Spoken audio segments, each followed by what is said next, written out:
కర్మవశాత్తు మనం అనాథలం కావచ్చు, తల్లి తండ్రి కూడా మనం వదిలేయచ్చు.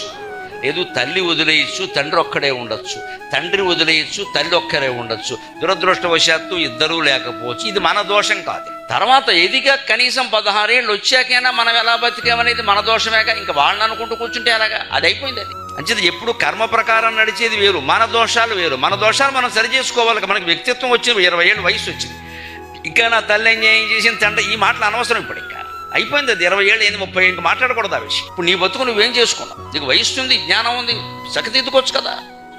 అలా కూడా చేసుకోరు. ఎంతసేపు గ్రహస్థితిని, వాస్తుని, జ్యోతిష్యాన్ని, పూర్వజన్మను తిడుతూ కూర్చుంటారు. ఎందుకంటే సొంత తప్పు ఒప్పుకోవడం ఇష్టం లేక.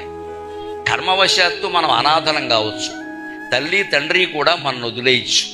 లేదు తల్లి వదిలేయచ్చు, తండ్రి ఒక్కడే ఉండొచ్చు, తండ్రి వదిలేయచ్చు, తల్లి ఒక్కరే ఉండొచ్చు. దురదృష్టవశాత్తు ఇద్దరూ లేకపోవచ్చు. ఇది మన దోషం కాదు. తర్వాత ఎదిగా కనీసం 16 ఏళ్ళు వచ్చాకైనా మనం ఎలా బతికామనేది మన దోషమేగా. ఇంకా వాళ్ళని అనుకుంటూ కూర్చుంటే అలాగా అది అయిపోయింది. అది అంచేది ఎప్పుడు కర్మ ప్రకారం నడిచేది వేరు, మన దోషాలు వేరు. మన దోషాలు మనం సరి చేసుకోవాలి. మనకి వ్యక్తిత్వం వచ్చింది, 20 ఏళ్ళు వయసు వచ్చింది, ఇంకా నా తల్లి ఏం చేసింది తండ్రి ఈ మాటలు అనవసరం. ఇప్పుడు ఇంకా అయిపోయింది. అది 20 ఏళ్ళు ఏంది 30 ఇంకా మాట్లాడకూడదు ఆ విషయం. ఇప్పుడు నీ బతుకు నువ్వేం చేసుకున్నావు?